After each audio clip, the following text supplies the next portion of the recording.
It's a story that may never be recreated again. A phoenix rising from ashes to rule the world of indoor soccer. Hi, I'm Terry Dorsey, and for the next hour, you'll see the story of the 1986-87 Dallas Sidekicks championship season, a year in which truth was stranger than fiction. And I guarantee you, a year no one will ever forget, because it was the year the Dallas Sidekicks would never say die. I did lose hope on the day the announcement that the club was folding. I couldn't see a solution. Sad moment, I actually cry. Well, it was a feeling of hope as soon as the new owners came in. They looked after all the other stuff, and all we worried about was the soccer. Bicycle in, and the game is over. What a goal by Tattoo! That was really the highest point of the season. It's looking good! Black after it, it's a goal! We didn't have the greatest team on paper, but we knew if we played like a team that we could beat anybody. The Dallas Sidekicks, it's 1987 MISL champions! Everything was against us, and nobody expected us to win. So we surprised everybody. It was a dream come true. It really was. The manner of which it was won will never happen again in the MISL history. From day one, all we wanted to do was save our soccer team. I mean, and after we first, saved the team, then from that point forward, we just wanted to continue to make progress in the one-loss column and to make progress at the gate. We knew it was a one-year deal. The finance had been raised for a one-year deal only. No contracts were extended beyond 1 year. So it really was going into that first game saying, thank goodness we're still here. Now it's up to us.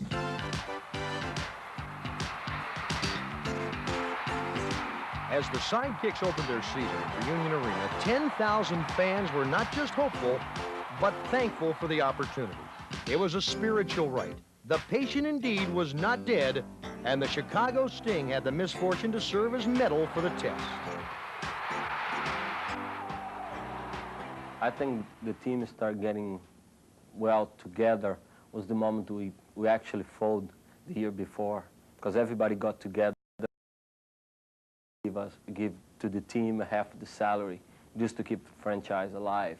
And I think that moment, everybody got really close and together, and everybody was going in one direction. And the moment the season started, I think that every game we play, I think we play like a family, and players work very well.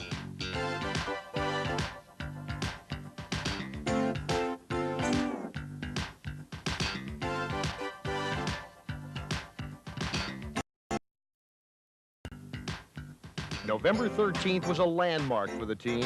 Now very much alive and kicking, players could concentrate on playing and winning. That first game was a dream come true because, like myself and a lot of other players on our team, we weren't ready to pack it in this area because we thought we had done a tremendous job here and we wanted to continue to work here. Tattoo against Bernie James. Tries to turn in front, goal! A month into the season, the Kicks' record stood at 6-6. It was to be a roller coaster season. The first ride to the top began with a big win over Minnesota December 26th. The Sidekicks would not lose until mid-January in Cleveland. It was the longest winning streak in Sidekicks history. By the first week in February, legitimate talk of playoffs surfaced. Anytime you've got a guy that scores 70-something goals for you, and every time you got the top goalkeeper in your league, and add that on with 20 players as one, you're going to be in every game.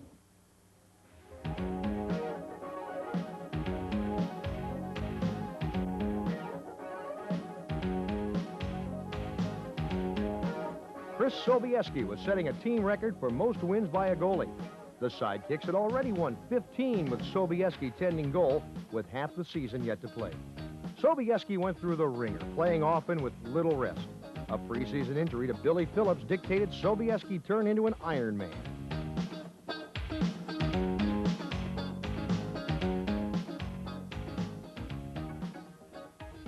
My teammates believed in me, trusted me, and was the biggest like boost for me and for my effort. I tried to play very well every game because I didn't want to disappoint them. It was the greatest feeling to feel that the guys stand behind me.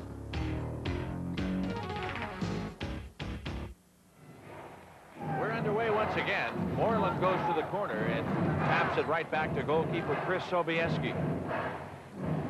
1-1 score, 6:35 to play here in the second quarter. Here's Powers flipping it back to the corner for Tattoo. He scores from a bad angle. Off comes the shirt, and Dallas takes a lead of 2-1 in this game.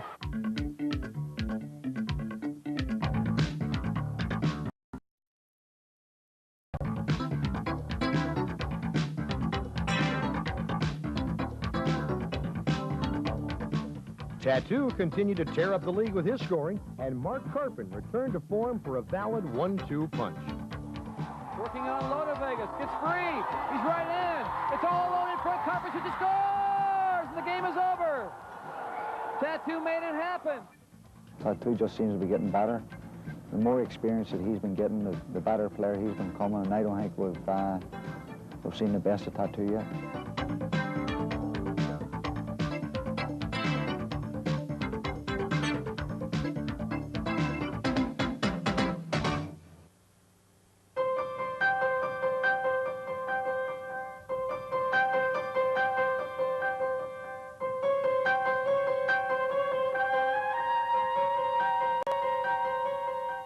The roller coaster started down at the All-Star break. The Florio goal! Sobieski came off his line. By the time Gino had the ball, Chris could just watch him score, and the Force take the lead. Long pass. Whitman the header. Wide. Rebound. Savage, and he missed it. Rebound again. A score, and Baltimore's Billy Ronson will win it. 4-3. During one stretch, the Sidekicks played 8 games against playoff teams. They went 3-5, but also lost Pedro DeBrito and Mike Uremovich to injuries. Suddenly, the walls were breached, and a promising season was in jeopardy. Enter Willie Milano. Gene plays it ahead. Here's Milano with a chance down the left side. Shoot, score!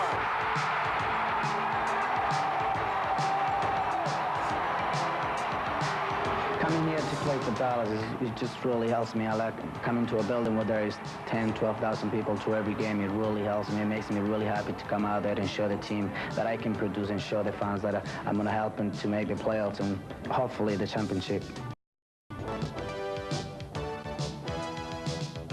Wes McLeod's adaptability and move to the defense also pleasantly surprised Sidekicks fans.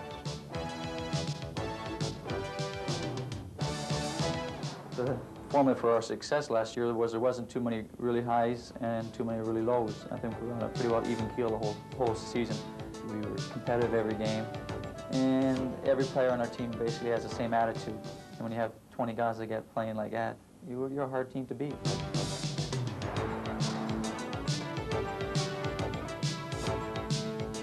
The Sidekicks couldn't find themselves. Were they the team that beat the 5-time indoor champion San Diego Sockers on March 22nd, or the team that 2 days later traveled to Bloomington, Minnesota, where the goals came from everywhere? Allen Willie. Hudson, back to Willie. Kinsey. Cummins steals it away. Steve Kinsey. Score! Got Marinero on his right. He'll take the shot. Lota Vegas fires it. It's 7-0 Minnesota. Wow. The final tally showed Strikers 8, Sidekicks nothing. The worst defeat in Dallas history.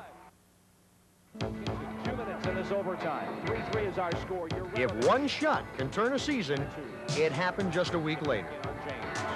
This is the matchup of the night right here. Tattoo turns, skitters wide. Might have grazed the post. PJ had the angle covered. Taken away by Victor Moreland. Colmeyer gets a foot in. Moreland still in possession. 100 seconds in the overtime. For Tattoo, looks to turn. Huskity gets a foot in. Milano deflected wide. Skitters off the board. Bicycle in! And the game is over. What a goal by Tattoo! Oh my Lord, what a goal to win the game by Tattoo. 4-3. Dallas wins it at the 13th time. That is an absolutely fabulous goal by Tattoo. You know, it was a very important game for us, you know, because we have to prove, you know, we are a good team, and we had a chance to beat Cleveland. And scoring that goal in overtime and the way end, you know, with, you know, just a great goal. What can you say? You know, it's just happened. You know, it's nothing was planned. You know, Willie shot the ball, hit the wall, coming out. I couldn't do anything else. The only thing I could do was bike, and I did, and the ball went right in the net. And you know, I think that moment, you know, we showed to Cleveland, you know, we're a good team.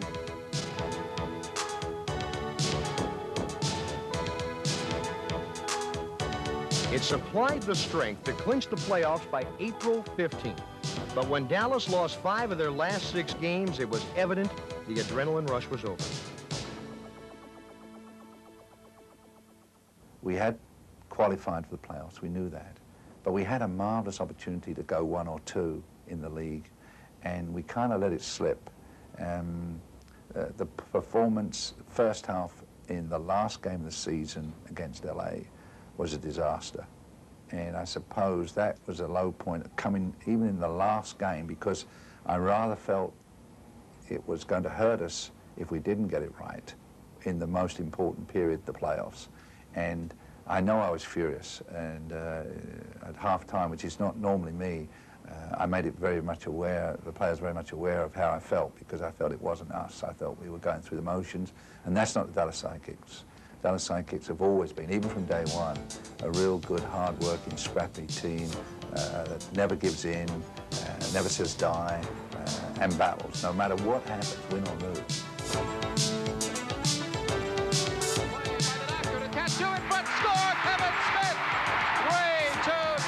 Still, much was accomplished in the regular season. Tattoo's talent shattered records right and left: 73 goals, 38 assists, 10 game-winning goals, 9 hat tricks, 111 points, earning him the league scoring title and MVP trophy. I think each player has different moments that was very exciting for us and made everything so much more fun to watch. McLeod gets his 6th goal of the year. There were so many high points. I think it was just getting into the playoffs, and it was a tremendous accomplishment for the amount of time we had to prepare for the season. Here's Pesha in front for Downey. Turns it around, lunging for the shot at the buzzer. It's all over.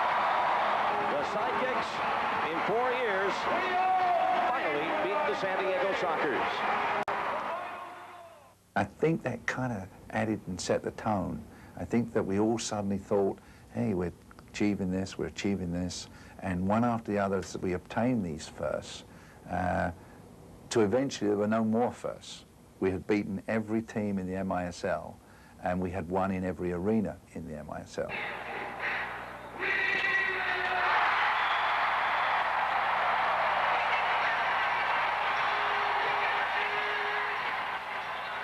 When you put that uniform on, you know that you're going to go out and you're going to give everything, and as long as everybody works together, you're going to be successful, and that's what we were throughout the season. Hits it on the volley, a header, score, Tattoo, it's tied at 1. Our goal this past season were doing a little better than what we did the year before, okay?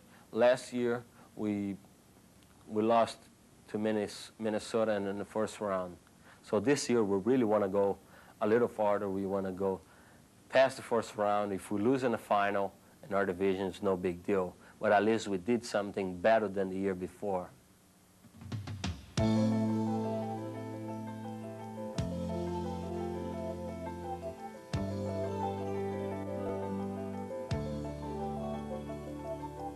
The first 2 games of the playoffs were at the Baltimore Arena. It's small and usually full of people bent on welcoming visiting teams. The Blast was a heavy favorite. In Game 1, Bruce Savage took control for the Blast. His 2 goals proved to be the edge in a 3-2 win for Baltimore.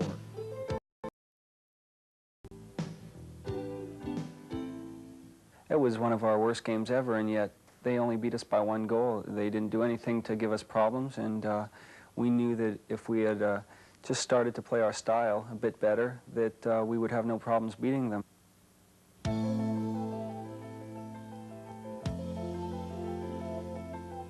Two nights later, Savage again took control. Only in Game 2, he took control of Tattoo. Tattoo couldn't shake the mark, and after the first quarter, Baltimore led 4-2.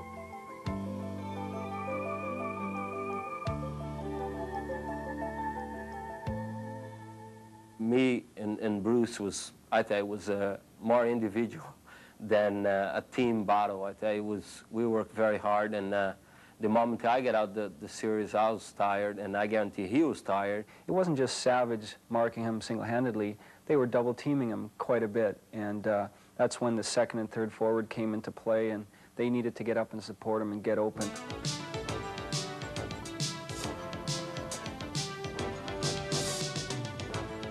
Three players then scored for Dallas, with Victor Moreland putting in the winner, and surprisingly, the series was tied, and the Sidekicks headed home.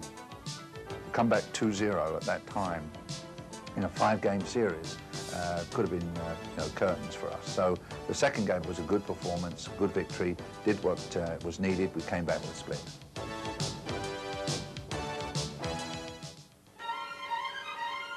Game 3 was a defensive showdown. Dallas took the early lead on a Mark Carpin power play, but Baltimore answered with 2 before the half. Milano put in the equalizer in the third quarter, and it remained tied through regulation. Just into overtime, Andy Chapman scored the winner, and suddenly Dallas was 1 game away from elimination. To lose at home and to give them a 2-1 advantage with only 1 more victory needed out of the 2 remaining games was really, it swung, the momentum had swung into their court. 2 nights later, the Sidekicks took a 2-1 lead at the half. Tattoo finally shook free from Savage and scored to give the Sidekicks the lead, but the blast came back. Richard Chinapoo scored twice within 90 seconds, 1 more overtime. Again, we have everything against us, you know, and the moment we went to overtime, I said, well, our season can be over now. Milano into Tattoo against Savage. Playing along the board, Tattoo, spin shot, scores! Sidekicks win! The moment I put in the net, I was very happy because I give another chance to the team to play another game. Pack the bags, we're going to Baltimore! Dallas would have to do it on the road and the hard way. Savage was giving Tattoo fits in Game 5, but in the fourth quarter, the kicks exploded. Goal, Dallas! Just like that, Dallas comes back and shows us that they've got what a championship team is made of. Throughout the season, we always come back from the dead. Why not once more? And that's what we did. And to say throughout the playoffs, we played as a unit. We were all together, and that's what really takes to be a winner. And here we go, as Smith will trigger it. Just outside the box, chips it, shot, blocked, comes out, shot off the boards, look out! Shot, goal, Yaramovich! Dallas again showing that they are not going to wilt under any pressure. I felt after the 4th game, when we won that game in overtime and leveled the series, I just had that feeling, that belief that we were going to win. Lawson again, settles, looks, drops, shot, and a goal for Dallas, and that could be the one that ends the season for Baltimore. That looks like it might actually. I think the manner in which we won it was tremendous, because it wasn't like we won 5-4 and held on for the last 5 minutes. We won it going away. You know, we went ahead 5-4, then 6-4, and then 7-4. 20 seconds left. Dallas content to chip it away. In front, off the post, follow-up goal, and that's the exclamation point on the ball game for Dallas. In the fourth quarter, 5 goals, a hat trick from Mark Carpin, and suddenly the Sidekicks had escaped, winning 3 games to 2. And just as suddenly, Dallas was in Cleveland for the divisional finals.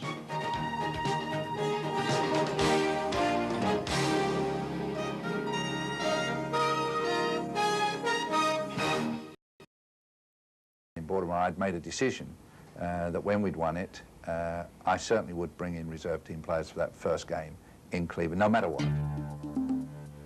Wes McLeod, David Stride, and Chris Sobieski were all held out of action at the start of Game 1.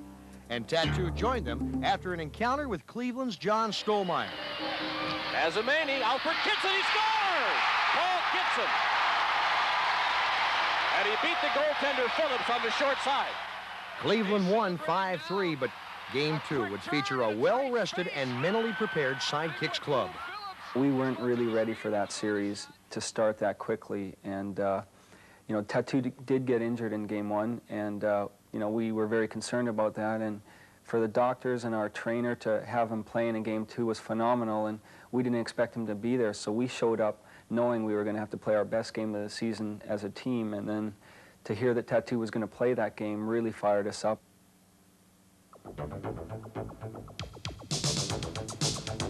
It was evident from the beginning, Willie Milano and Tattoo each scored twice.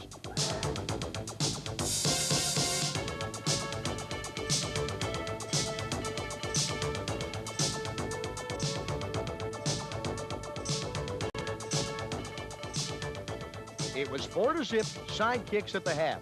Dallas held on for a 9-6 win, but more important, they returned home for the first time in a week.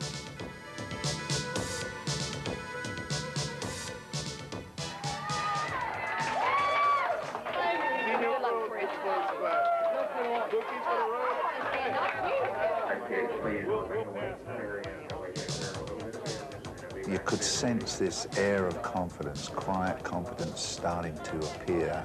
It was a good feeling. And when you get back to your airport and you see your fans there, they're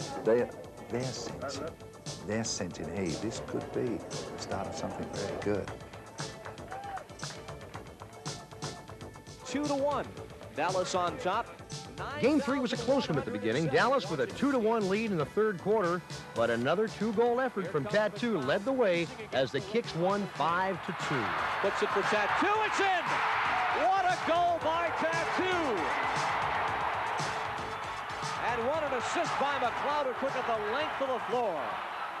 We knew that we had caught the town's attention, so to speak, and you know, it gave us more incentive to go out there and do a good job. Not that there was no incentive at all. There certainly was, but it really added to it.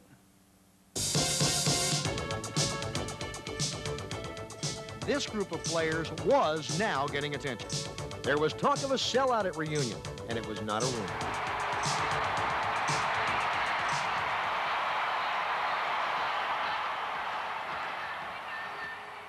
That's the answer for everything we done.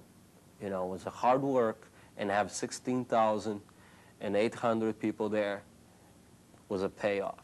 The desire to play is just heightened so much. You don't fatigue as easy. You feel the sense of purpose because now you have a community that is coming out to watch you perform. And we felt that we had to give them their money's worth. Lawson with a mortar deflected in.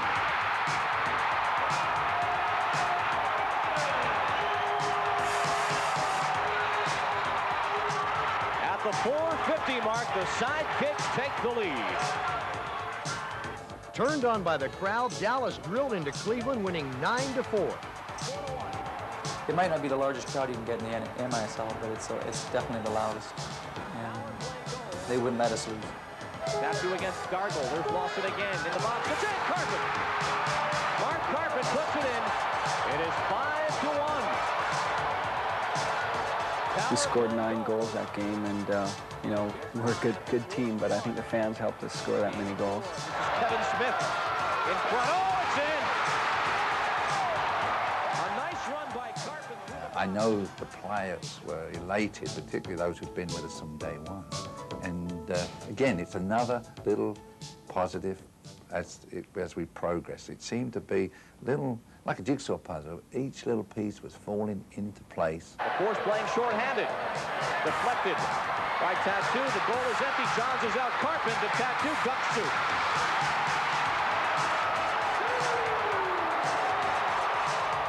One more game and the Sidekicks would play for the championship.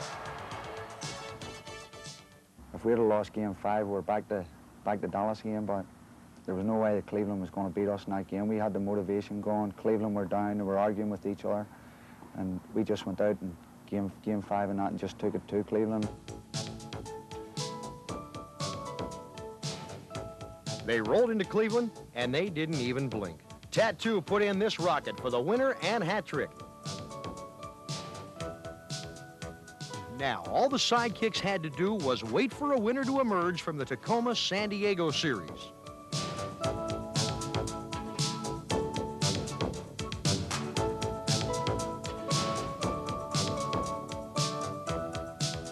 We beat them in 4 straight games, and after that I was so happy. I was, I think, on the top of the world. Being the underdog was good, and one player from Cleveland during the series, they down 3-1, and they still talking, it cannot be. We cannot lose to Dallas. You know, look at the Dallas team. Even they didn't believe until it was over. So that was the good part. We surprised 2 teams. After the game, quietly in Cleveland, you know, when we got back to the hotel, it was naturally a very joyful group. And I went to my room and I called home. And all of a sudden, in the conversation with my wife, I realized that, you know, we're now in the final series.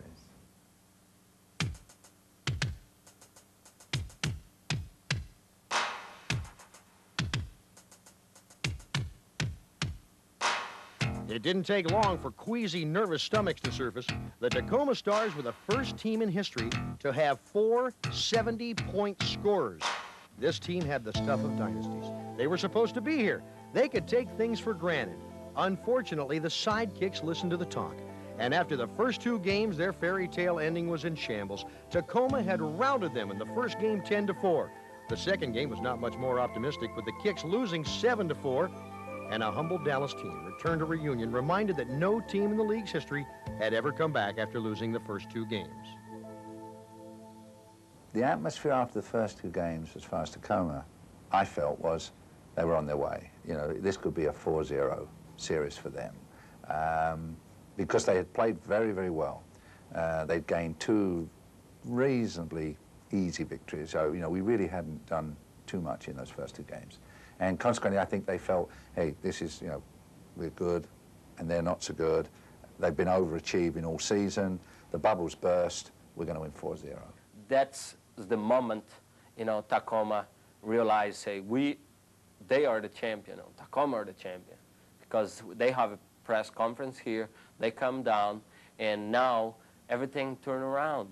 You know, they really are the favors. They want to even give us excuse to tell our fans why we're losing the championship. You know, so the attitude was great, because that's where we want Tacoma to feel. Because the moment Tacoma felt like they are the champions, that's the moment we took charge.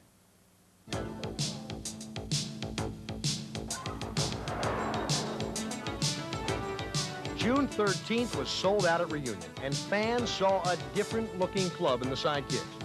Tattoo took charge in the 3rd quarter, and he never let up. Trying to settle with 5 seconds. 4, 3. Tatsu's left, lets it go. Score! With a second to go in the quarter. Unbelievable for Tattoo, but he's done it all year. His goal gave the Kicks the lead at 3-2. After the teams traded goals, Tacoma sent in a 6th attacker.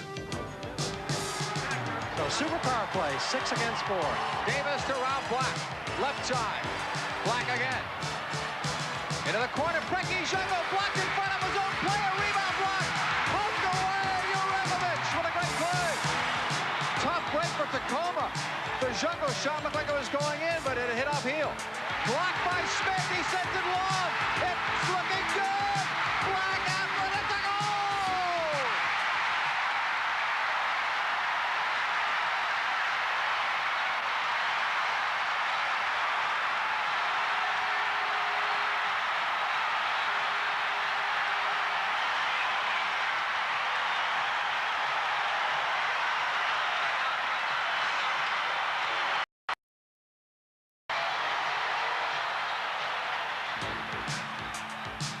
Tacoma was stunned.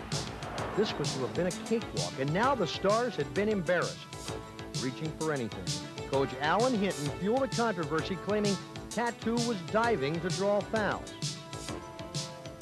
That's sad, because you're professional, and when you're professional, you must, you know, keep going in one way, and you don't say anything bad against the other players.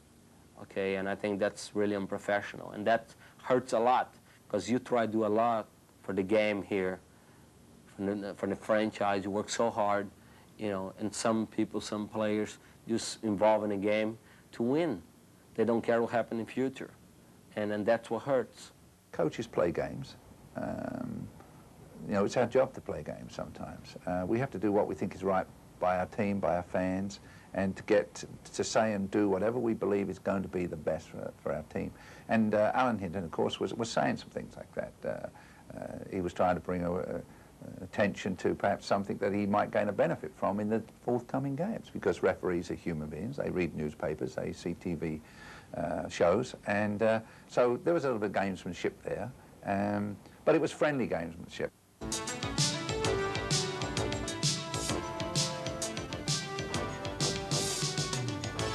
Game 4 was close, and Tattoo did more than draw fouls.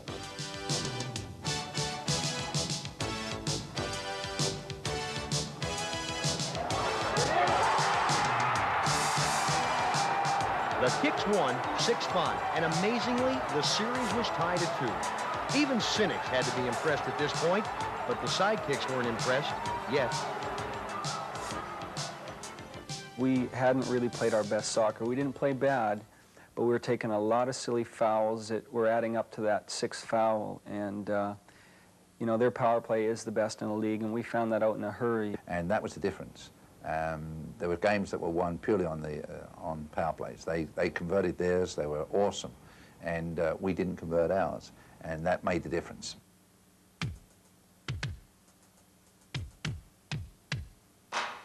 A record crowd was on hand in Tacoma for Game 5. Dallas never led, as 3 of 4 penalties would turn into power play goals for the Stars. The final showed 5-3 Tacoma. Once again, the Sidekicks were on the brink of elimination, but Game 6 was in Dallas. I think everybody was saying, "Oh God, you know, I don't know if it's more energy left to work, you know," but finally, we got some energy. We had a serious practice and a real serious team meeting, and the major point of that meeting was to not take silly fouls, especially in the offensive zone when there's no danger of them scoring at all. Limit those silly fouls, and we limited the 2-minute penalties, and you know, we realized that 5 against 5 we could beat them. I think deep down we knew we had to win, but we didn't talk about that. We didn't emphasize that. We talked about victory and the 7th game. Well, this is the 5th sellout in the MISL playoffs this year. 3 of them in the arena of a team that was so sick financially last year that its death notice had been prepared. The Believers came out on June 18th. It may have been asking too much for the complete miracle, but it was enough to celebrate these Sidekicks. David and Goliath, Cinderella, sports writers were running out of cliches, and what happened this night is truly worth remembering. The Sidekicks struck first on a Doc Lawson goal. Sidekicks seem to have settled down a little bit. Milano goes right around Gray. Leave it for Milano. It's in front. It goes to the boards for Smith. Loose in there. Milano and Smith get after it, digging. Down goes a Stars player. Lawson has it. It's in. It's in. What a rocket shot by Lawson. Back Lawson. Dowler never even moved. Dowler had the best view of that in the arena. What a view he had of it. The Stars fought back to lead 2-1. Then late in the first half, the Stars had a power play, but this time, the defenders took charge. There's Jungle. Stop. Smith. Try to kill a little time. He makes the run. Good job, Smith. Redwanski on the run, short-handed the other way. Stops, tries to save a little time. Smith's going to wind up. No, he isn't. He tries to thread it through. You're out of it. Smith. Short-handed goal. A short-handed goal by Kevin Smith.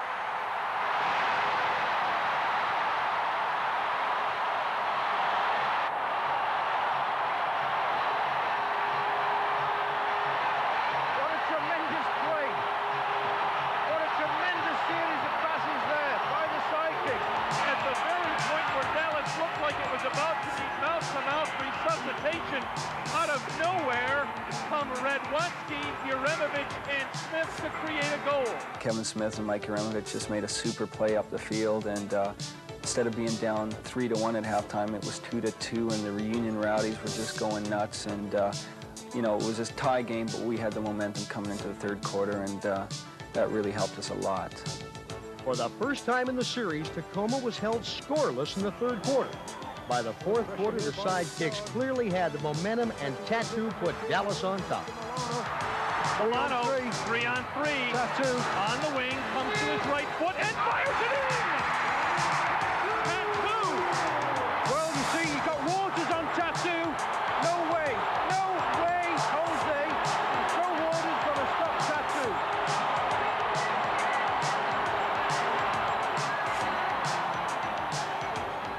But Tacoma came back. 40 seconds after Tattoo's goal, Frecky scored. Tattoo answered 50 seconds later. Boy, and look at the pressure Tacoma puts on Gray. Out there in the face, Tattoo with a fine run. It's in! Tattoo! A one-man gang scores again! Well, he's a one-man wrecking crew. As time wore down, the game looked well in hand. Then, with less than a minute to go, Steve Zungel shocked everyone. Davis, Frecky, across Zungel, it's in! It's in! 40 seconds to go, and the Lord of all indoors has struck again. That was devastating at that moment to us as players and to our fans, because it was there. We had won the game, 40 seconds to go. And it looks like we're going to work overtime tonight in Reunion Arena.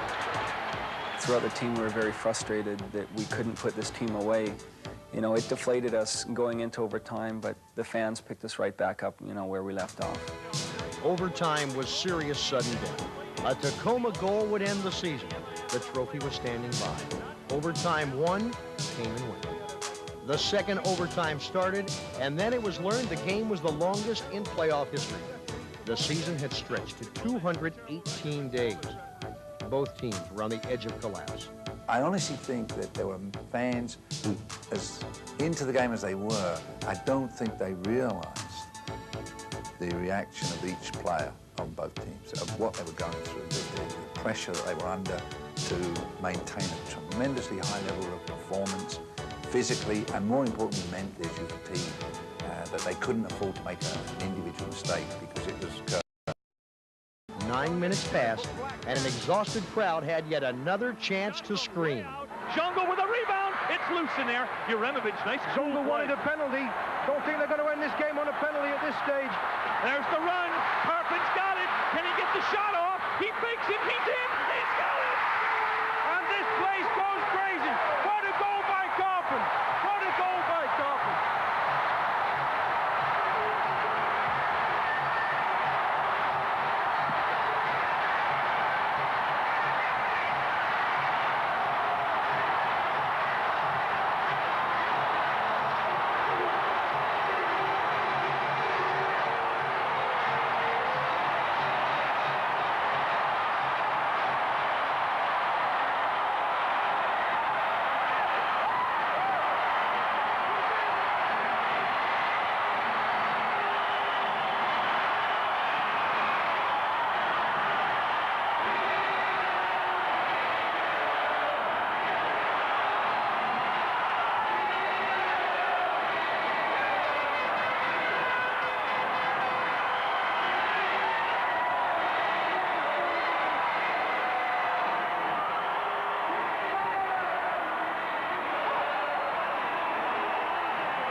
That was just the greatest feeling in the world.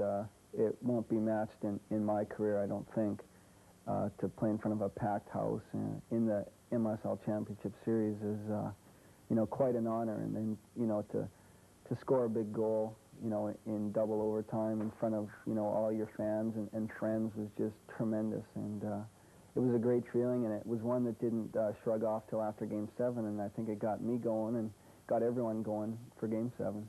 When Mark scored the goal, the only thing I could think was off to Tacoma the following morning, 6 o'clock.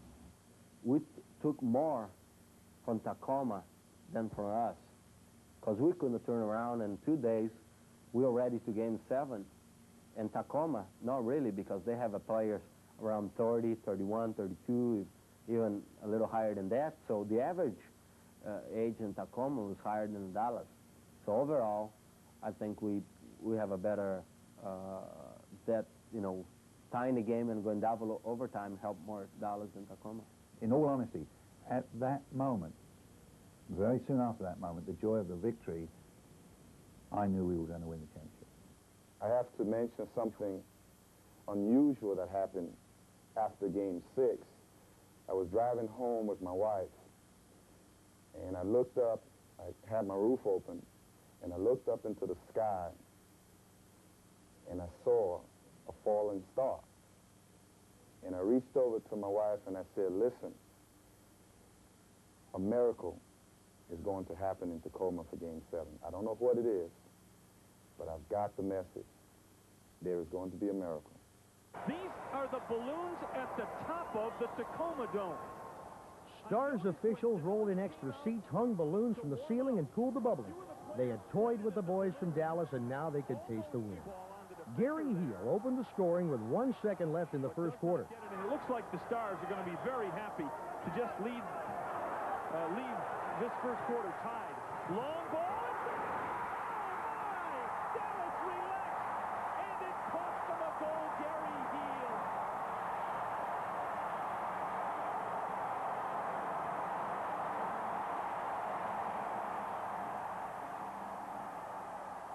Doc Lawson tied the game 8.5 minutes later. It's a goal!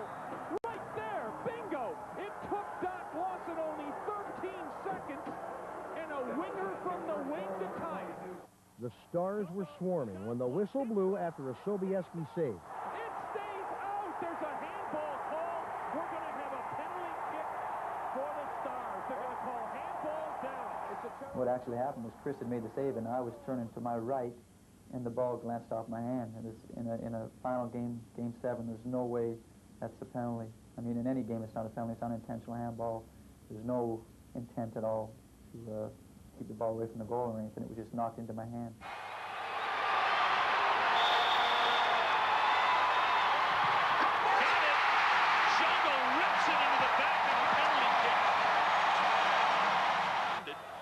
And then another Heel score gave Tacoma a 3-1 lead. What a great pass. Through, it's in. Heel, outstanding pass, and Heel has it. And the Stars are in now a fabulous position to clinch this MISL championship. Well, that's a marvelous pass by Prick. No one would have faulted Dallas for giving up. The moment we realize, the people, count on us out already, that's the moment this franchise come up and doing great things. We did when we fold, we did against Baltimore, we did against Cleveland, every time we tell the people they run, okay? And I think that moment in the last quarter when the announcer starts saying, please stay in your seat because we, and things like that, it looked like, okay, Tacoma already won. 4:47 to go. Let's show you the sights and sounds of the Tacoma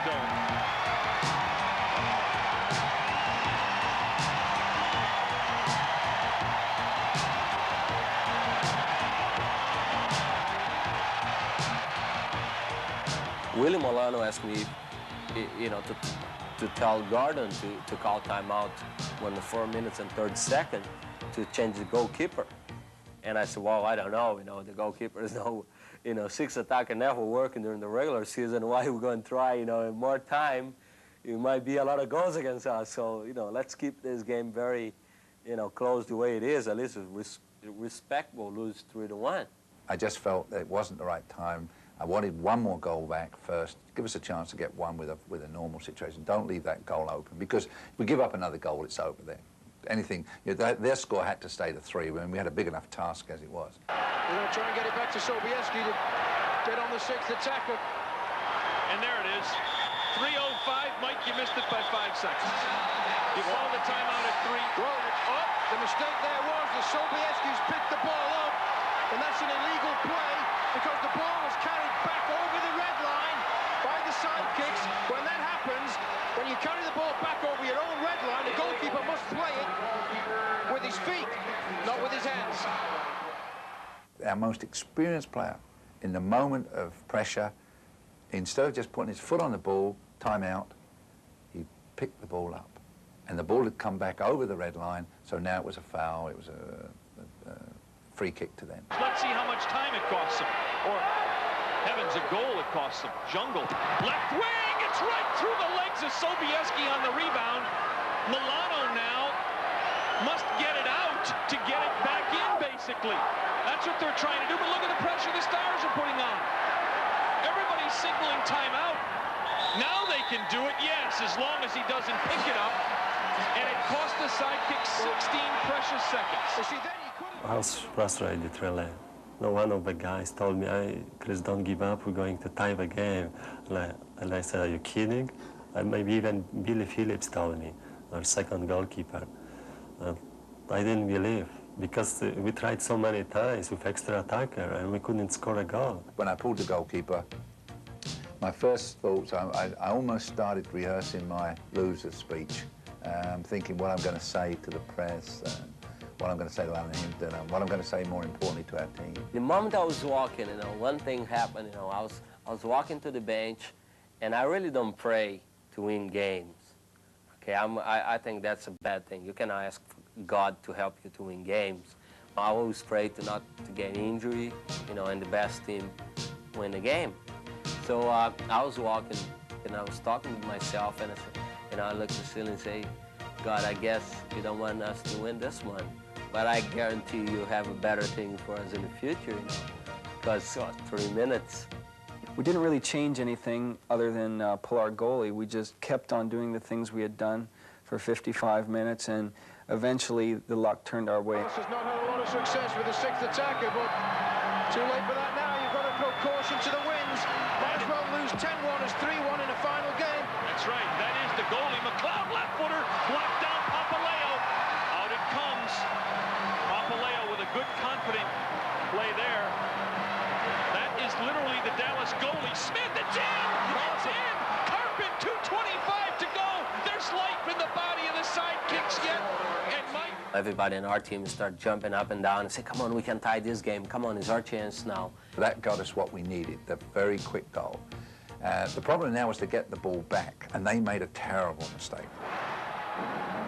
Back to Papaleo, almost playing with his feet, and does. And a break for Dallas as Jungle heads the ball over the sideboard. 2:16 to go. 2:16 remaining. The anxious Stars hang over their sideboards. Are they 2:16 away from a title or 2:16 away from overtime?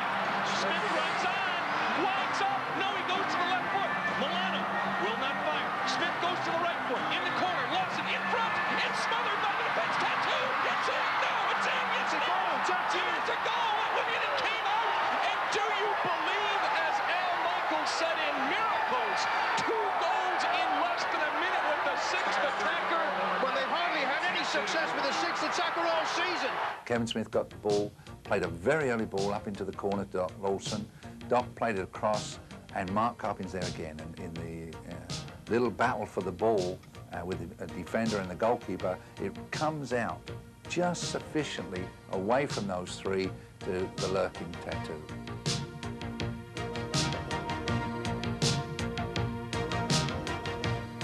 I didn't have any doubt in my mind that moment we were going to lose the championship, because, God was not going to allow us to go back. 3-1 down, 3 minutes to go. Told the goalkeeper, never, ever works, and works in that moment. And, 3-3 was no way. We got the momentum, and by that moment, every player in our bench, even the reserve guys, the guys who wasn't involved in the game, was going crazy. We came over, let's settle down here. We haven't won it, we've only tied it. And for us, the biggest stepping stone in the remainder of the game was just to get from that last minute and a half to overtime because, you know, once the overtime came, we had that 3-minute timeout to regroup and think about what we were going to do next. Brecky picks it up. Lawson's got a marking. The ball off Lawson's chest. Less than 40 seconds. It's in front. Juggle. No! Radwanski gets it. Is a breakaway possible? Radwanski goes around Waters. Yes, it is. It's 1-on-1. Radwanski tries to play the ball off the boards to himself. He didn't put enough meat on it. Didn't have enough on it to get it there. Black read it beautifully. 20 seconds to go. Let's let you simply watch the last 20 seconds of regulation.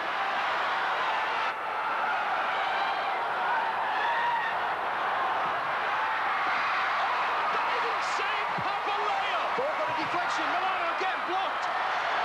We're going to overtime. We're going to overtime. Outrageous. Outrageous. The stunned crowd in the Tacoma Dome can't believe it. The arena already was quiet.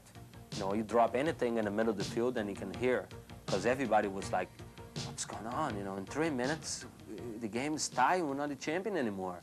And the Tacoma players, they have the same feelings. They say, wow, you know, I can't believe this. You know, it's like everybody has this, the mouth open and the eyes really like, you know, alight and you know, they couldn't believe.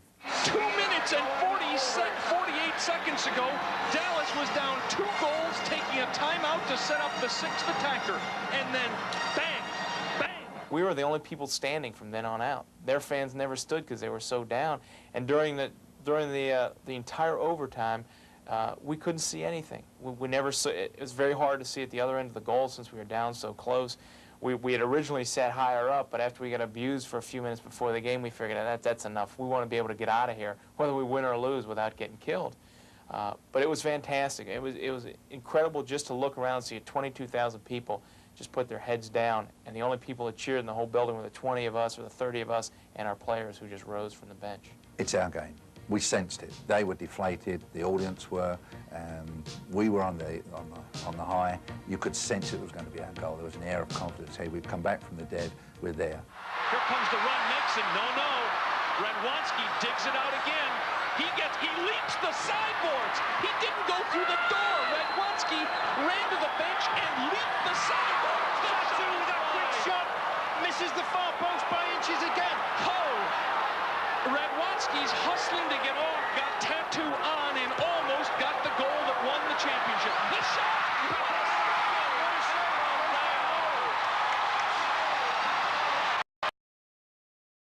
Took shot. Midfield, knocked away, and Megson has to cover up. Papaleo's made 2 brilliant saves, and Tattoo's just missed a corner. Look out here. Sobieski has to come out. That's going to be 3-line. No! Tattoo saves it. Great play, Tattoo, to keep it in play, or it would have been back at the Dallas end for a setup. 7 minutes remaining in this first sudden death overtime. 3 against 2. All alone, great. Dallas got caught in a switch. Sobieski with a diving save. Here comes the counterattack. There's a wing over here. It's diving off the bench at the ball is Blasingame. And great substitution there by the Stars.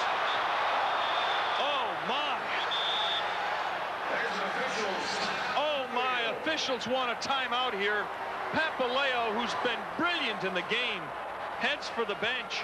I was worried because I don't like the moment you have enough chance to win the game and you don't do it, because normally you pay. Keith quickly said to me, he said, you know, let's put Tattoo with Mark Carpin, because they weren't on the same line. And we took Willie, I think it was, off of that line, where I'm not certain now, but we put Tattoo and Carpin together, and they went together as a pair. And I'll say, come on, you know, our chances now, and we have to put in. Sidekicks make a change as well, though, so Carpin slows it down. Well, they've got all the guns out there now for Dallas. Lawson, Milano, Tattoo, and Carpin. You can't put more offense on the floor for Dallas. Tattoo had the ball out on the right boards, and he had 2 guys on him, not one. And, you know, as tired as everyone was, I knew that he was going to beat his man and get a shot off. Milano across the red line to Tattoo, right side. Double team by Mason. Tattoo comes away with it. The first thing I want to do is just look up and thank God, because that was a miracle. Tattoo tries to go around. Mason gets the shot off. It was just like highway robbery what we did, and it couldn't have been any more dramatic. The Dallas Sidekicks Sidekicks. It's 1987 MISL champions. Tattoo with a blast, Carpin with the goal. I was in a state of shock. Just numb. I just couldn't get over it. Down 2 goals with 2:48 remaining in the fourth period. Everything was set up for Tacoma to be the champion, you know, and us to winning, I think took a while to really realize. This incredible story has finally come to an end, and they will live happily ever after. Incredibly, the Sidekicks have won the championship.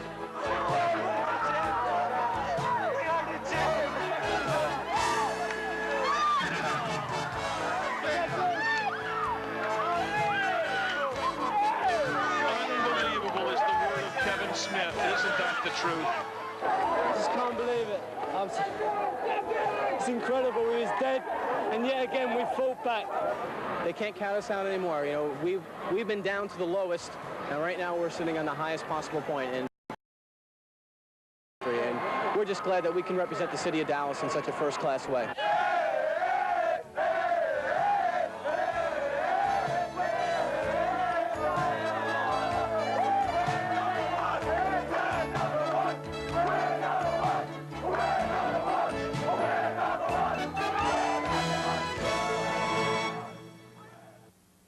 They had told us that there was going to be people at the airport, but we had no idea of how many, and to actually see it was just incredible. I was so surprised because I didn't think it would happen. I thought there would be some people there, but nothing to the scenes that we saw. It was just unbelievable. You know, we always expect somebody to be there, but not 5,000 to 6,000 people, and that was great.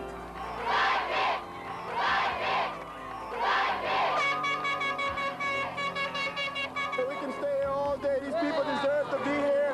They got a great team and a great champion. Let's have some fun. I'm not in a hurry to get out of here.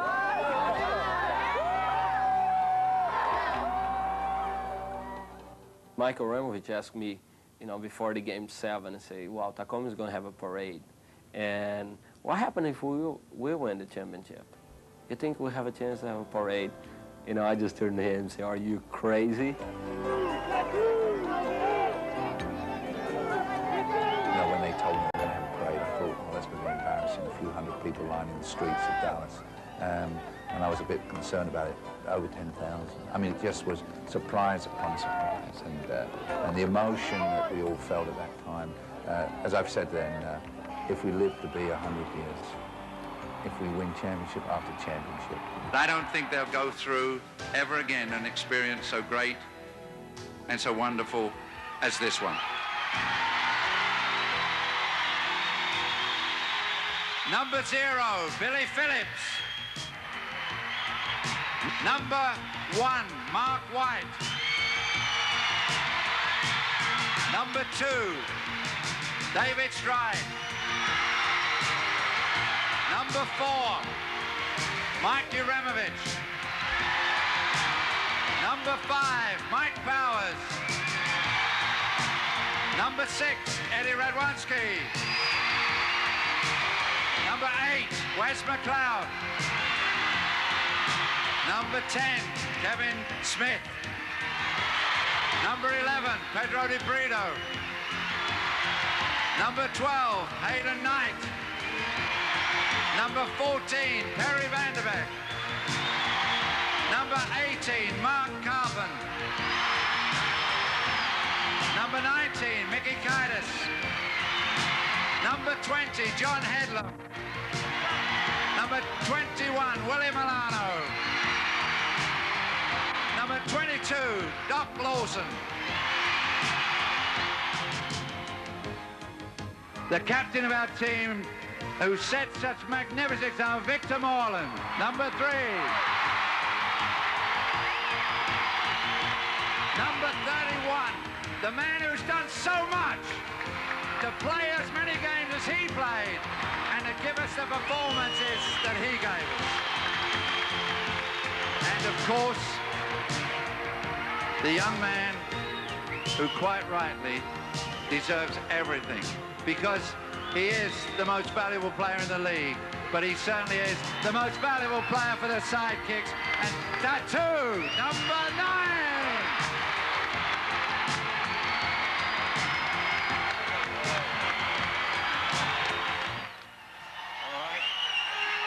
It's my pleasure at this time to give you what you've been waiting for, the 1986-87 MISL Championship banner.